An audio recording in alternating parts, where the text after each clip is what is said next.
En realidad lo que vamos a hacer es algo un poco diferente, porque vamos a estar haciendo un recuento histórico de cómo el Evangelio llegó a Hispanoamérica, cuando todavía ni siquiera era Latinoamérica, cómo el Evangelio llegó a Hispanoamérica y cómo esa llegada del Evangelio a Hispanoamérica modeló mucho de lo que nosotros somos en el día de hoy como iglesia global. Pero antes vamos a orar, vamos a pedir al Señor que nos dé de su gracia en este recuento histórico, que más que historia es historia teológica, es similar al libro de los Hechos, donde Lucas nos habla del avance del Evangelio en los primeros siglos, pero lo hace desde una perspectiva teológica.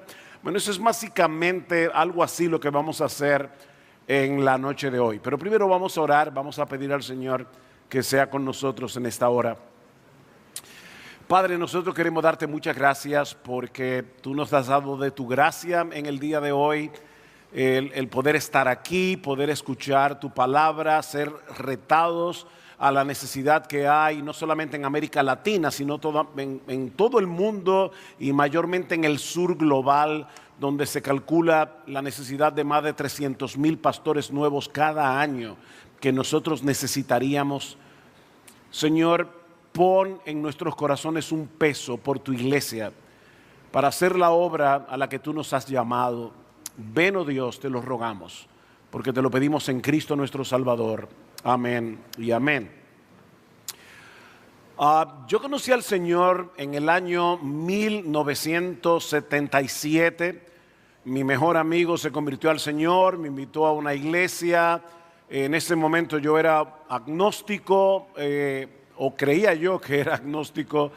Pero lo que quiero traer a colación es que cuando yo visité por primera vez esa iglesia en verano de 1977, fue la primera vez que yo tuve un contacto significativo con cristianos en toda mi vida. Yo tenía casi 18 años de edad en ese tiempo y nunca en mi vida había tenido contacto con ningún creyente. De hecho, nunca en mi vida ni siquiera había abierto la Biblia. Pero traigo a colación este punto de la historia porque cuando nosotros miramos lo que era el Evangelio en República Dominicana hace 47, 48 años atrás, y lo comparamos con lo que es el Evangelio en el día de hoy, definitivamente, hermanos, ha habido un cambio enorme. Y el Señor nos ha permitido estar, creo que en casi todos los países de América Latina, con la excepción de Uruguay y Belice, y haber visto desde Brasil hasta México lo que Dios ha estado haciendo. Definitivamente, mis hermanos, algo muy bueno está pasando en América Latina en estas últimas décadas. Y nosotros debemos darle muchísimas gracias al Señor. Muchas personas convirtiéndose, un evidente amor por el Evangelio bíblico. Eso debe ser un motivo de profunda gratitud al Señor.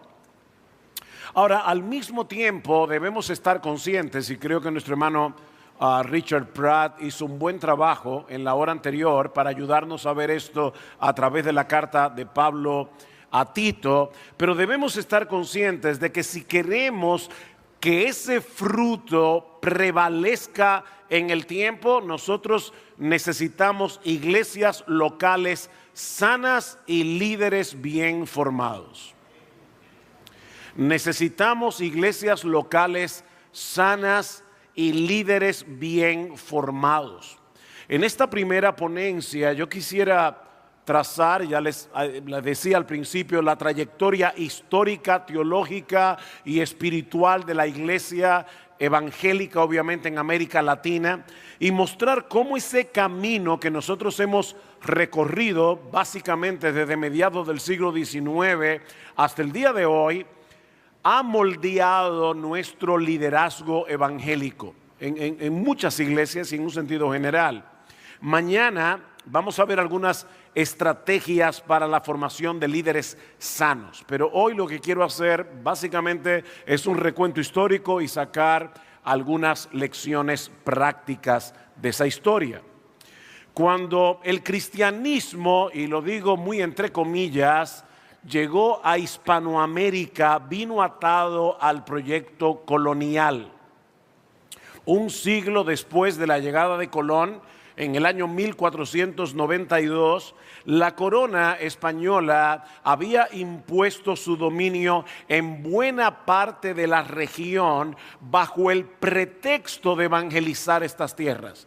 Y otra vez uso la palabra evangelizar entre comillas. Esa empresa colonizadora no solamente trajo consigo los errores doctrinales del catolicismo romano, sino también métodos coercivos de conversión.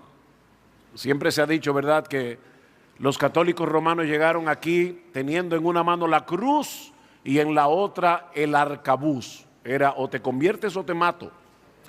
El famoso requerimiento, que fue un documento publicado en el año 1513, exigía a los nativos de estas tierras reconocer la autoridad del Papa y del Rey de España, así como permitir la predicación del supuesto evangelio que predicaba el catolicismo. Si se negaban, se justificaba la guerra y la esclavitud, y la excusa que ponía el documento es tal como hicieron los israelitas en la conquista de Canaán. Muchos de los que no se rebelaron, porque hubo varias rebeliones, incluyendo aquí en la Hispaniola, pero muchos de los que no se rebelaron adoptaron ritos católicos mientras mantenían sus prácticas paganas. Y así nació un sincretismo que perdura hasta el día de hoy. La religiosidad sacramental del catolicismo romano mezclado con animismo y santería. Ahora, ¿por qué es importante este dato? Porque esa práctica o esa mezcla preparó el terreno para alguna de las expresiones extremas del neopentecostalismo que nosotros comenzamos a ver en el siglo XX y que todavía vemos en el siglo XXI. Extremos que nada tienen que ver con el evangelio de Cristo, como veremos en un momento. Es brujería disfrazada de cristianismo. El catolicismo romano dominó religiosamente Hispanoamérica por siglos hasta las guerras de independencia. Yo sé que algunos de ustedes hace ya unos cuantos años que pasaron por la escuela, así que déjenme darles algunos datos que seguramente vieron en el bachillerato. Durante los años 1810 a 1825, España perdió casi todas sus colonias americanas. En 15 años. En ese contexto comenzó a penetrar el protestantismo por medio de inmigrantes y sobre todo a través del movimiento misionero que arrancó muy tímidamente a mediados del siglo XIX. Uno de los primeros misioneros que vinieron aquí fue Diego Thompson, que llegó a la Argentina en el año 1815. Estamos hablando de esfuerzos muy tímidos, pero eso iba a tomar un giro sorprendente a mediados del siglo XX. Y para que ustedes puedan dimensionar lo que estamos hablando, pero perdón, déjenme volver un poquito atrás.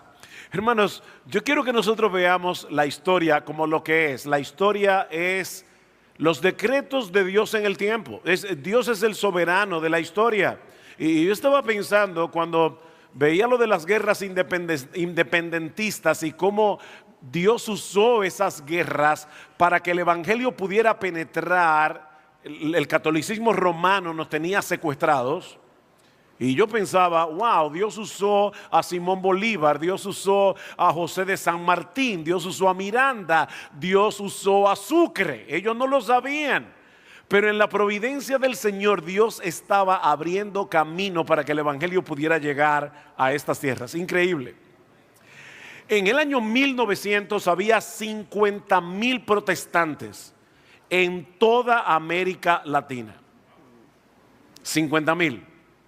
1 millón en 1930.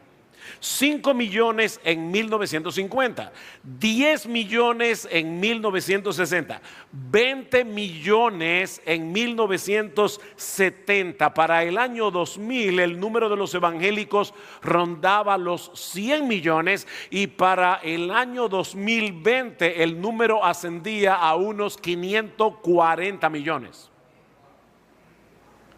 540 millones.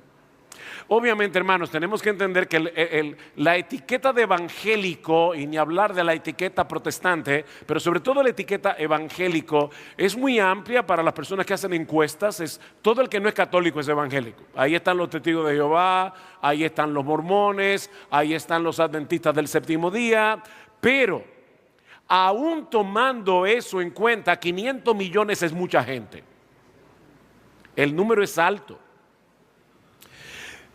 Mis hermanos, nosotros debemos estar infinitamente agradecidos al Señor por el trabajo heroico, porque no podemos llamarlo de otra manera, de hombres y mujeres que vinieron a América Latina a traernos el evangelio, poniendo en riesgo sus vidas y las de sus familias. Lean las cartas de Cardi, el hombre que trajo el evangelio por Samaná. Lean las cartas de Tyndale. Ustedes se van a sorprender de lo que significó para esa gente llegar a nuestra isla para traernos el evangelio. Miren, si nosotros estamos aquí hoy, es porque Dios en su soberanía quiso usar a estos hombres y mujeres que nos trajeron su palabra.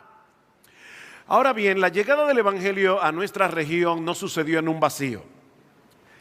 Recuerden, el movimiento misionero toma impulso a partir del 1900, aunque hubo misioneros antes, pero el movimiento misionero toma su impulso a partir del año 1900 y muchas cosas o algunas cosas estaban pasando en los Estados Unidos mayormente.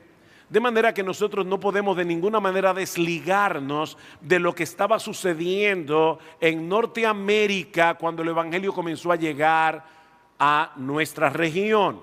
Así que lo que quiero que veamos ahora es algunas de las influencias que marcaron el evangelio en Latinoamérica, algunas que nos formaron y otras que nos deformaron. Pero esto es importante porque conocer el presente nos va a ayudar a entender la tarea que nosotros tenemos por delante. Así que esto no es mera historia, es historia con un propósito. La primera de esas influencias que quisiera mencionar aquí por el impacto tan profundo que tuvo en el entendimiento que muchos tienen en el día de hoy del evangelio y del evangelismo es Charles Finney. Charles Finney. Aunque muchos lo llaman el padre del avivamiento moderno, las tesis de Finney son funcionalmente pelagianas y son incompatibles con el evangelicalismo ortodoxo. Muchos de ustedes saben quién era Pelagio, no voy a meterme en ese tema ahora. Pero por un lado, Charles Finney rechazó que la justificación del pecador sea forense, es decir, sea una declaración legal de parte de Dios en la que Dios absuelve al culpable por la justicia perfecta de Cristo que nos es imputada por medio de la fe. O sea, Finney rechazó la justificación por la fe como una imputación de la justicia de Jesucristo. Él admitía que el pecador es tratado como justo, pero no por una imputación de la justicia de Jesús, sino debido a una amnistía divina sin base en la justicia de Jesucristo. Y mis hermanos, esto es absolutamente contrario a las enseñanzas del Nuevo Testamento. Solo basta con leer Romanos entero, pero si quieres más específicamente Romanos capítulo 3, Romanos capítulo 4, la carta de Pablo a los Gálatas, que dice Pablo en 2 Corintios capítulo 5 versículo 21, al que no conoció pecado por nosotros Dios a él lo hizo pecado para que nosotros fuésemos hechos justicia de Dios en él. Y en Romanos capítulo 4 Pablo habla de aquellos a quienes Dios imputa justicia sin obras. Y la palabra imputación básicamente lo que significa es que cuando nosotros confiamos en Jesús, nuestros pecados son echados a Él en la cruz, su justicia perfecta es puesta en nuestra cuenta por medio de la fe. Del mismo modo, Charles Finney negó la expiación sustitutiva, es decir, que Cristo murió en nuestro lugar en la cruz del Calvario, negó el pecado original, negó la depravación total, así como el hecho de que la regeneración es una obra monergística obrada en el pecador por el Espíritu Santo. Cuando hablamos de una obra monergística, lo que estamos hablando es que la regeneración es obrada únicamente por la obra del Espíritu Santo. Tú y yo no hicimos absolutamente nada para nacer en este mundo. No le enviamos una carta a nuestros padres para que nos engendren. Bueno, de la misma manera tampoco os enviamos una carta al cielo para que Dios nos haga nacer de nuevo. Él os dio vida a vosotros cuando estabais muertos en vuestros delitos y pecados. Pero según Finney, el nuevo nacimiento depende enteramente de una decisión humana. Tú naces de nuevo porque tú decides nacer de nuevo.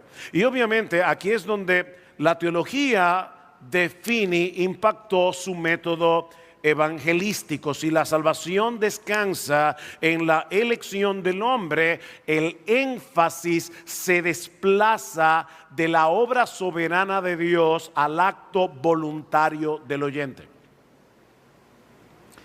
Es por eso que en el evangelio fineiano, lo central no es explicar y aplicar el sentido del texto bíblico, sino mover al pecador a hacer una decisión. Yo recuerdo cuando era todavía un jovencito que me estaba preparando para el ministerio, el seminario donde yo estudiaba hizo un viaje a Honduras.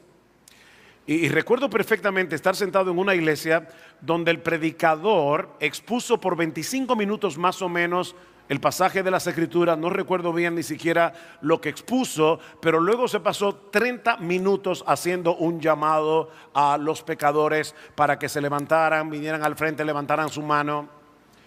25 minutos de exposición, 30 minutos de llamado. Eso es evangelismo finellano. Una consecuencia muy lamentable de este nuevo evangelismo fue confundir la conversión verdadera con una mera profesión externa. Es decir, las personas se convierten en el momento en que pasan al frente, levantan su mano, hacen la oración del pecador. Ese decisionismo fue muy evidente en las grandes campañas evangelísticas que se llevaron a cabo en toda Hispanoamérica, sobre todo a partir del año 1970, donde se popularizaron esquemas simplificados como las 4 leyes espirituales, desligados completamente de una clara doctrina de la conversión del pecador. Hermano, miren, déjenme hacer un disclaimer aquí, déjenme decir algo porque debo abrirles mi corazón. Yo sé que varios de los puntos que vamos a estar tocando aquí hoy pueden ser controversiales, estoy muy consciente de eso, pero la historia es la historia y tenemos que narrar la historia tal cual ocurrió. Porque si no entendemos nuestro pasado, no vamos a entender nuestro presente y por lo tanto tampoco vamos a entender lo que falta por hacer. Así que lo que quiero decir es, en otras palabras, mi intención no es ofender gratuitamente. Mi intención es tratar de entender qué fue lo que pasó para traernos a donde estamos. Otro fenómeno clave del siglo XIX, comienzos del XX, fue el surgimiento del liberalismo teológico y obviamente la reacción que produjo el liberalismo. Durante los años de 1865 al 1917, El cristianismo enfrentó un reto formidable debido al surgimiento del darwinismo, la alta crítica y la psicología freudiana. Era como si de repente todo lo que se daba por sentado hasta este momento no era así. Así nace el liberalismo como un intento de salvar al protestantismo, librándolo de las tradiciones. De ahí el término liberal. O sea, era una liberación. Estamos librando al cristianismo de tradiciones arcaicas para que el cristianismo pueda sobrevivir. Según ellos, los rápidos cambios que se estaban suscitando en el mundo académico requerían una nueva interpretación de la fe cristiana. El resultado fue una religión humanista que puso la experiencia humana por encima de la Biblia, convirtió los milagros y la resurrección en meras metáforas, redefinió el pecado, la expiación y la justificación como asuntos principalmente éticos o terapéuticos y presentó a Jesús más como un ejemplo moral que como el Salvador que murió en una cruz y resucitó al tercer día. ¿Voy muy rápido? ¿Vamos bien? Ok. Por supuesto, el evangelicalismo no se quedó cruzado, gracias al Señor, ante este ataque. Y en 1919 se funda la Asociación Mundial de Fundamentos Cristianos, de ahí el fundamentalismo, con el propósito de combatir la teología liberal. Así que así nace el fundamentalismo.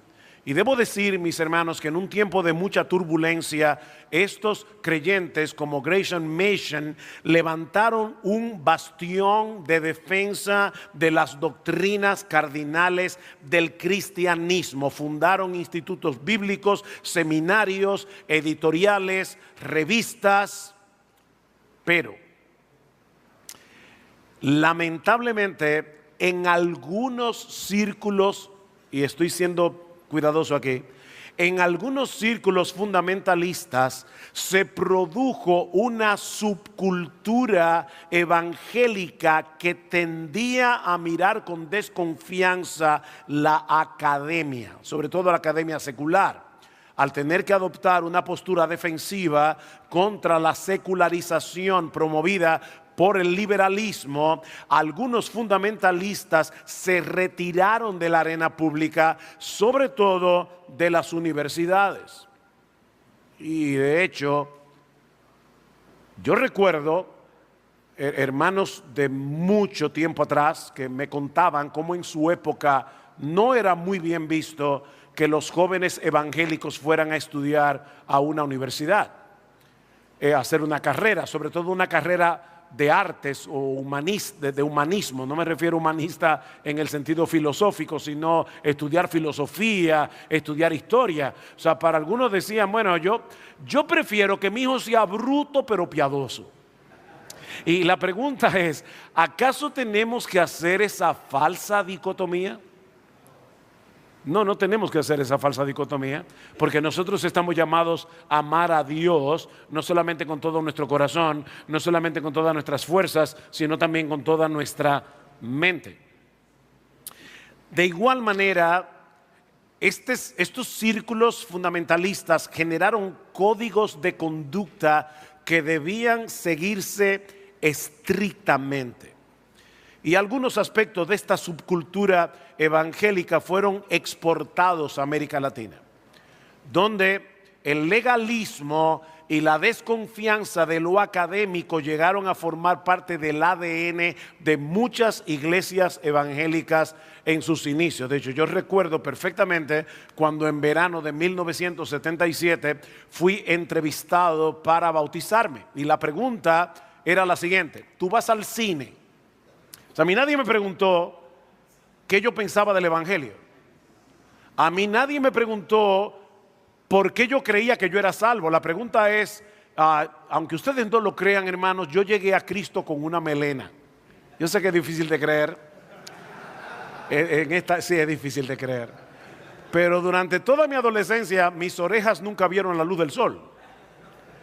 Cuando yo llegué a la iglesia, lo primero que me pidieron fue que me pelara. Entonces esa era la preocupación. No ir al cine, cortarse el pelo, eran códigos que había que seguirlos muy estrictamente. Ideas como seminario es igual a cementerio. ¿La han oído? ¿No? Bueno, yo sí la oí. En no pocas iglesias se desaconsejaba estudiar teología formal. Te vas a enfriar. De hecho, yo recuerdo, yo fui a un seminario con 18 años, decidí dejar mi carrera e irme a un seminario, y cuando yo regresé de vacaciones, mucha gente comenzó a decir, Sugel no es el mismo, ha cambiado, ahora está frío y no sé cuántas cosas más. Así que yo no estoy hablando de nada que yo haya leído en un libro. Lo cual obviamente hubo que sustituirlo por cursillos rápidos de fin de semana para formar pastores. Pastores jóvenes que querían hacer una maestría, por ejemplo, eran vistos con sospecha. El éxito medido por separación, no por fruto, esa fue otra consecuencia. O sea, se celebraba el no hacemos, ponle ahí, llena tú la raya, no hacemos ni esto, ni aquello, ni lo otro. En vez de medir el éxito por amamos mejor, ¿ven? Discipulamos mejor, entendemos mejor las escrituras. Otro movimiento, y aquí sí quiero andar con cuidado, otro movimiento que tuvo un enorme impacto en las iglesias latinoamericanas fue el dispensacionalismo. Sobre todo en su versión popular. Y aquí es justo hacer una diferencia entre el dispensacionalismo académico, donde encontramos biblistas muy serios, y el sensacionalismo profético, lo que algunos le llamaban en mi tiempo escatología ficción, promovido por publicaciones como los libros de Hal Lindsey. ¿Recuerdan eso? ¿No? Sí, yo sí lo recuerdo. O novelas como Dejados Atrás de Tim LaHaye y de Jerry Jenkins, y después la película y la serie. Lamentablemente, lo que más impactó a América Latina no fue lo primero, sino lo segundo. Es decir, ese sensacionalismo profético. Por otra parte, algunos dispensacionalistas promovieron sin quererlo una separación de el cristianismo actual con el cristianismo histórico. ¿Y esto por qué? Bueno, escuchen por ejemplo un escritor dispensacionalista como Oswald Smith, que dijo lo siguiente: conozco muy pocos de los comentarios del pasado que sean confiables cuando se trata de profecías. Casi todos ellos espiritualizan las predicciones de los profetas del Antiguo Testamento. Debo decir, hermanos, que eso es una caricaturización completa de los comentarios del pasado, pero bueno, y confunden el reino con la iglesia. Por consiguiente, sus interpretaciones no tienen ningún valor. Es decir, todos los comentarios que se escribieron antes de Juan Nelson Darby, ninguno tiene valor, por lo menos en el aspecto escatológico. El problema es que si bien esta desconexión histórica se limitó en sus inicios al tema de la escatología, en Latinoamérica se extendió a muchos otros aspectos doctrinales. Y mis hermanos, este es un divorcio que ha producido lamentablemente una ignorancia generalizada de muchos de los teólogos del pasado, impidiendo que nos beneficiemos de su legado. Hoy día, muchos evangélicos no serían capaces de diferenciar a John Owen de Joel Osteen. Eso es una realidad. Escuchan hablar de Jonathan Edwards y piensan que es lo mismo que hablar de Cash Luna o de Guillermo Maldonado. Hermanos, esto no es una broma. Esto es algo sumamente serio. La iglesia de Cristo no nació en el año 2000. La iglesia de Cristo tiene 2000 años. Y nosotros debemos beneficiarnos del quehacer teológico de 2000 años que tenemos a nuestra disposición. En ese mismo contexto, yo le dije a ustedes que iba a tratar temas que pueden ser conflictivos, pero debemos mencionar también el surgimiento del pentecostalismo. Pero aclaro, este es un fenómeno enorme y muy diverso. Enorme y muy diverso. Donde el pentecostalismo se aferró a las escrituras, promovió el fervor evangelístico, promovió la vida de oración, promovió un pastoreo cercano. Al mismo tiempo, ese mismo pentecostalismo que trajo cosas tan buenas, reforzó la tendencia a separarse de los buenos teólogos del pasado. ¿Por qué? Bueno, porque no tenían la misma perspectiva de los dones extraordinarios del Espíritu. Y es como, ¿para qué leer a estos teólogos fríos que no entendían el mover del Espíritu Santo? Así que lo que comenzó con el dispensacionalismo se andó todavía más con el pentecostalismo. Y de verdad, creo honestamente que fue probablemente sin querer, sin ver la implicación de todo esto. En ese mismo tenor, también contribuyó a una sospecha por el estudio profundo de la teología. La letra mata. Algo que, por cierto, en el contexto de 2 Corintios 3 no tiene absolutamente nada que ver con el estudio. Tiene que ver con la ley de Moisés. No con estudiar a John Owen, o a Calvino, o a Edwards. Esta sospecha, mis hermanos, ha tenido un impacto devastador en muchas iglesias evangélicas. Por otra parte, en el seno de este movimiento han surgido varios grupos con doctrinas muy diversas que se han apartado del pentecostalismo clásico, como es el caso del Evangelio de la Prosperidad, por ejemplo. Este supuesto evangelio promete prosperidad en términos de salud y riquezas siempre que sepamos hacer las inversiones correctas en términos de diezmos y ofrendas, obviamente. Mis hermanos, este movimiento se ha difundido masivamente en Latinoamérica, inoculando a millones contra el verdadero evangelio de Cristo y aún confundiendo a muchos que no poseen, o sea, muchos que están en iglesias evangélicas, pero que no poseen suficiente claridad doctrinal como para discernir el error de la verdad. Hace unos años yo tuve que escribir un artículo acerca de la psicología del evangelio de la prosperidad. O sea, ¿cómo es que funciona el evangelio de la prosperidad psicológicamente? ¿Por qué es que atrae tanto? Así que yo decidí entrevistar a un hermano muy querido que pasó 10 años en una iglesia del evangelio de la prosperidad. Y yo le preguntaba, ven acá, ¿cómo fue que tú llegaste ahí? Porque tú vienes de una iglesia pentecostal tradicional. Y dice, bueno, yo llegué a esta iglesia y el lenguaje me sonaba muy similar a lo que yo oía en mi iglesia. Y al no estar doctrinalmente entrenado, finalmente se confundió. Aunque después me dijo algo interesante, yo fui atrapado por la codicia. Hermanos, estar en una iglesia del evangelio de la prosperidad es como estar en un casino. O sea, tú ofrendas y esperas la bendición de Dios. Si no te llega es porque no tuviste suficiente fe o porque tal vez no diste lo suficiente. Así que tú vuelves y ofrendas otra vez. Es como apostar al rojo o apostar al negro. Es un casino bíblico.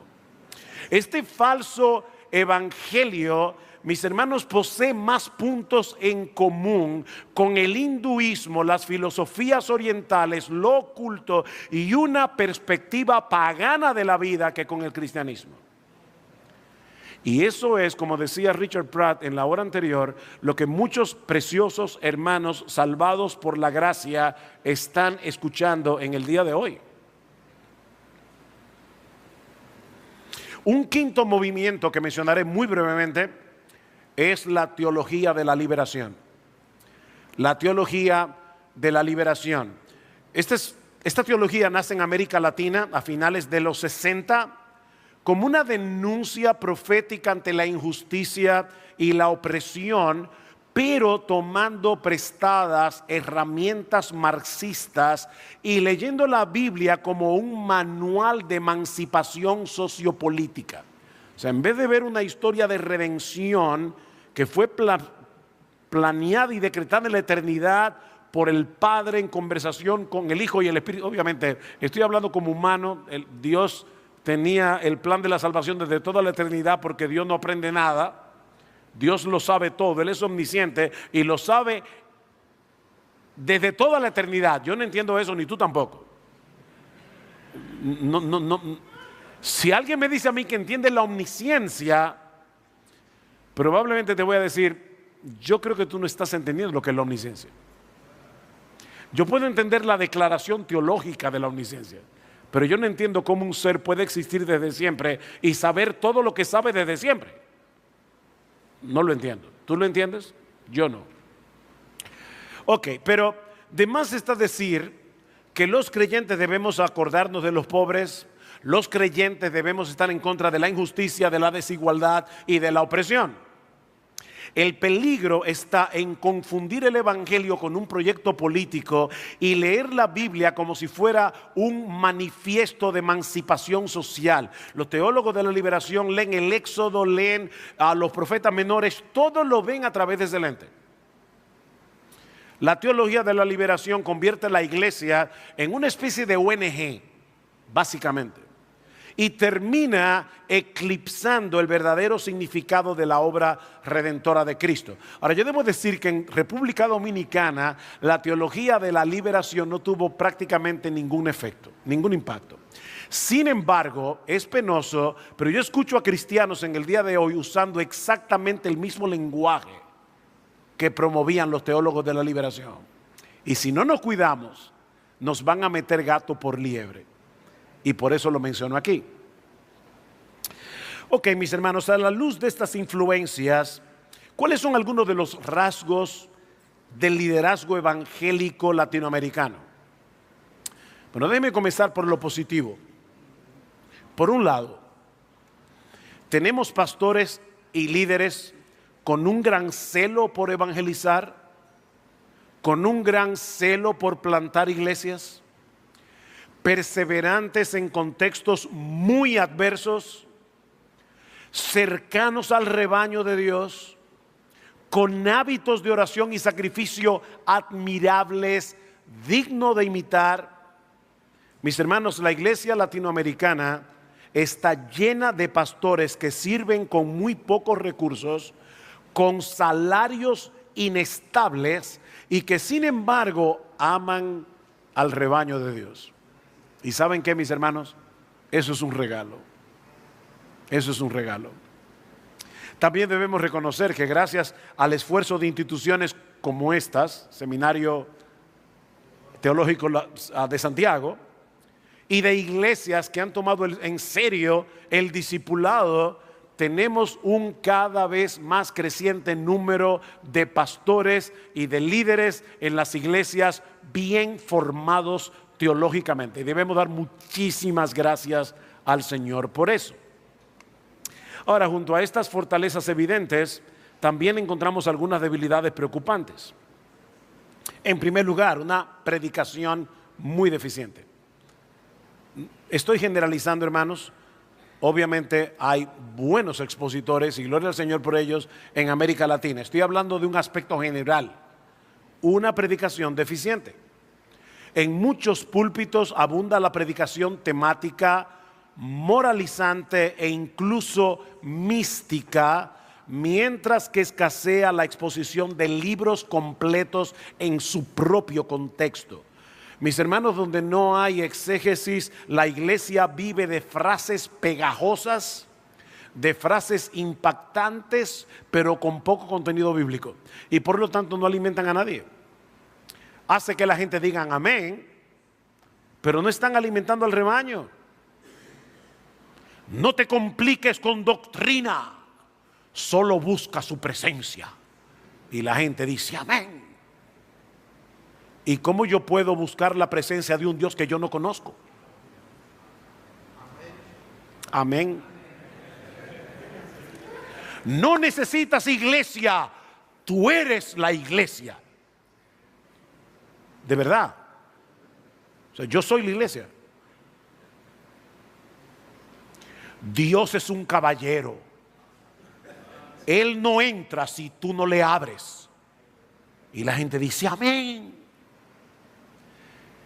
El único problema es que eso no está en la Biblia. En segundo lugar, una eclesiología débil. Y esto lo digo con mucha pena, hermanos. Yo creo que Dios en su gracia me ha permitido conocer mucho del mundo latinoamericano.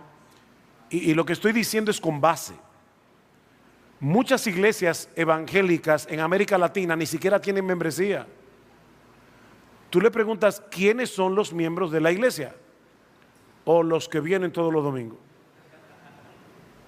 Sí, pero ha habido un compromiso de parte de una persona arrepentida a amar a sus hermanos, ser edificados por ellos, aún ser plausible de la disciplina bíblica si peca. No.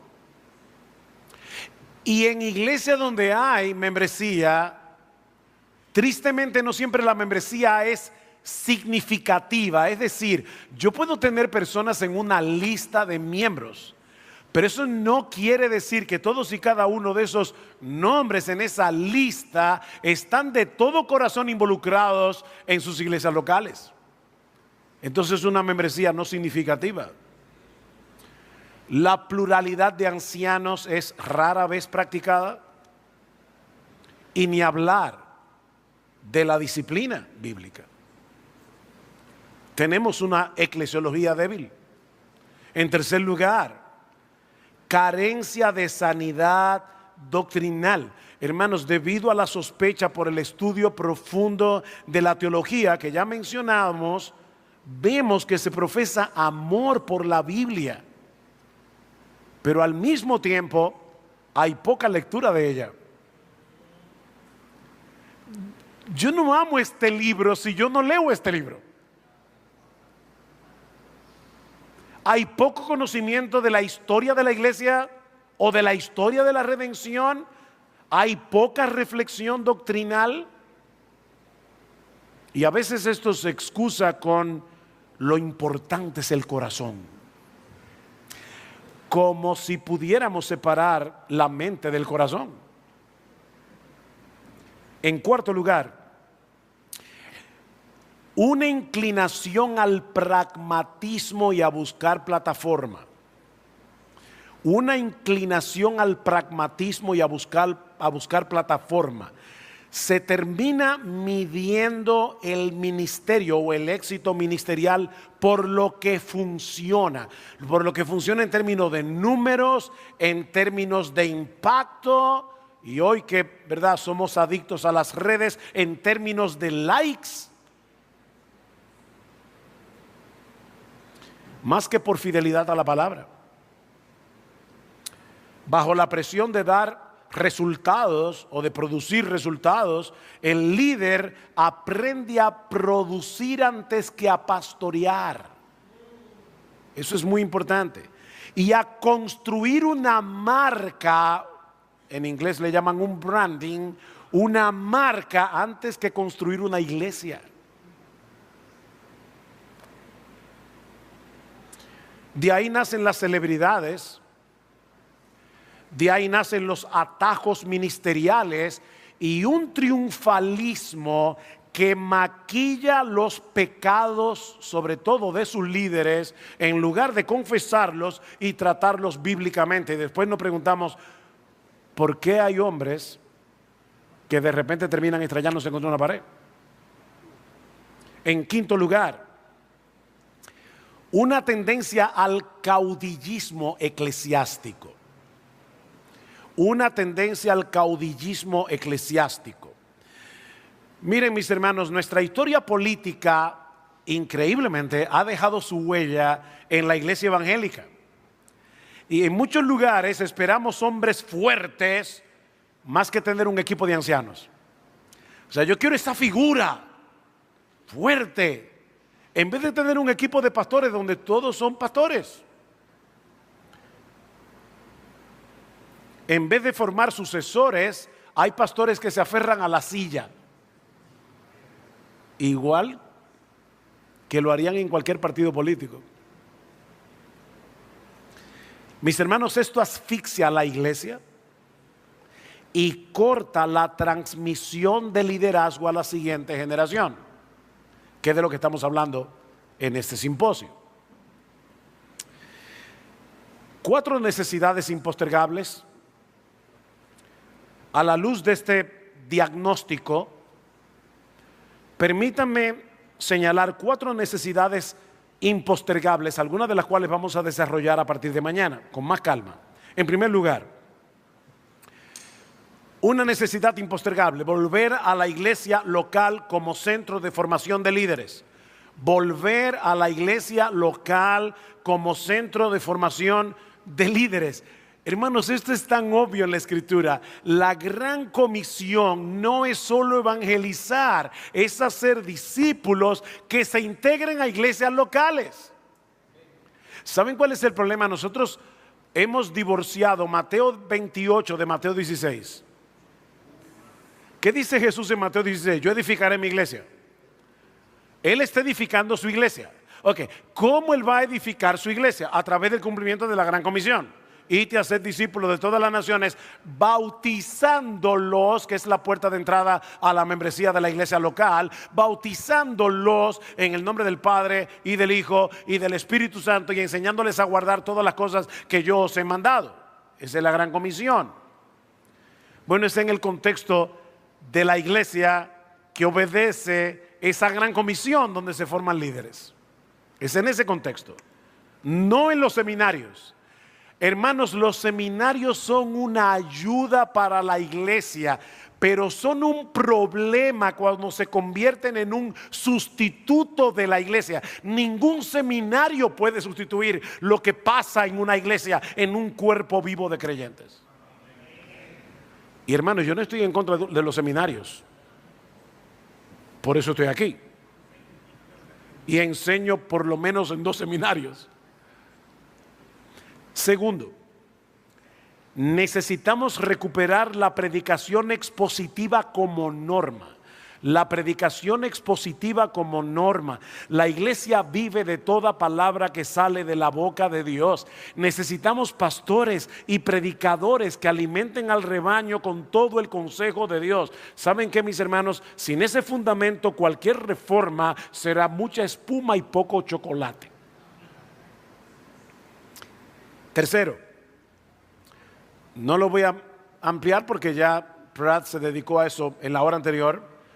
Formar hombres de carácter, no celebridades y mucho menos influencers.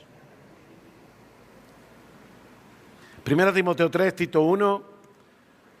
Pablo coloca la piedad antes que los dones. Necesitamos procesos de evaluación bíblicos a la hora de elegir nuevos líderes. O sea, necesitamos ir a través de todas las características de 1 Timoteo 3, de Tito 1 y preguntarnos si el hombre que estamos colocando en el ministerio pastoral tiene ese perfil. Necesitamos mentoreo, necesitamos fomentar una cultura de rendición de cuentas en la iglesia.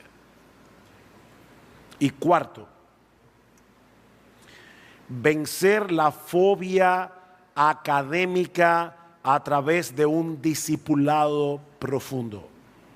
Vencer la fobia académica a través de un discipulado profundo. Hermanos, yo no estoy hablando de un elitismo intelectual. Estoy hablando de amor por la verdad. Estoy hablando de amor por Dios que se revela en su palabra. Necesitamos más teología sistemática, no menos.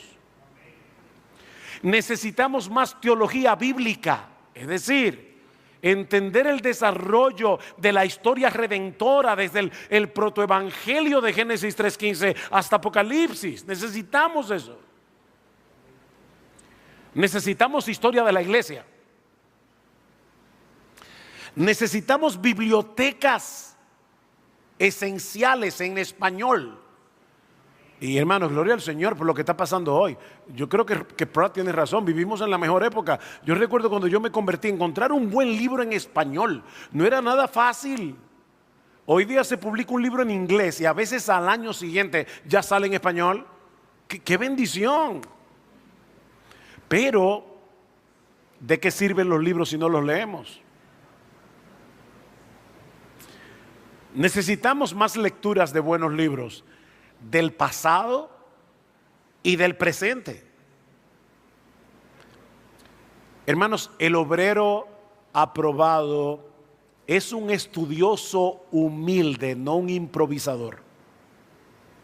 Es un estudioso humilde, pero no un improvisador. Quiero cerrar con dos palabras, una de ánimo, otra de exhortación. La primera: hermanos, Cristo ama a su iglesia también en América Latina. Cristo ama a su iglesia en América Latina, más de lo que nosotros la amamos. Él prometió edificar a su iglesia y que las puertas del Hades no iban a prevalecer contra ella, y eso incluía América Latina. Así que no estamos tratando de rescatar una causa perdida. No. Estamos cooperando con el Señor de la mies, a quien nadie va a poder vencer.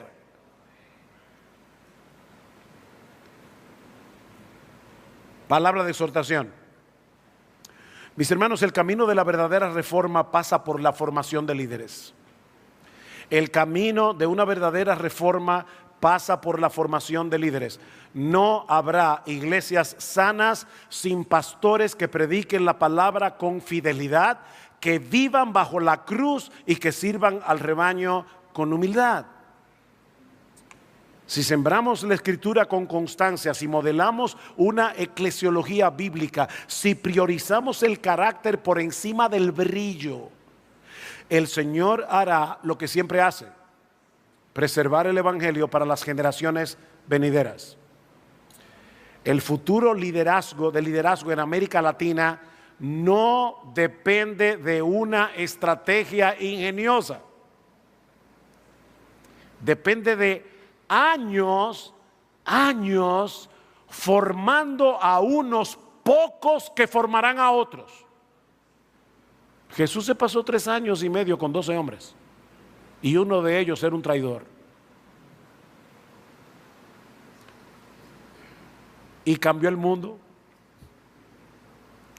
3 años, 12 hombres. Y aquí estamos, predicando el glorioso evangelio de nuestro precioso Señor. Así que no necesitamos ser genios. Necesitamos ser bíblicos. Y de eso estaremos hablando el resto de esta conferencia. Que el Señor nos ayude y que el Señor nos anime. Vamos a orar. Padre, queremos darte muchas gracias por darnos la oportunidad de estar aquí hoy, de hablar de estas cosas que son tan relevantes, tan importantes para el futuro de tu iglesia en nuestros países latinoamericanos. Oh Padre, bendice a cada hombre que se encuentra aquí en este lugar. Te damos gracias por cada uno de ellos, por los ministerios que representan, y te pedimos, oh bendito Señor, danos de tu palabra este fin de semana.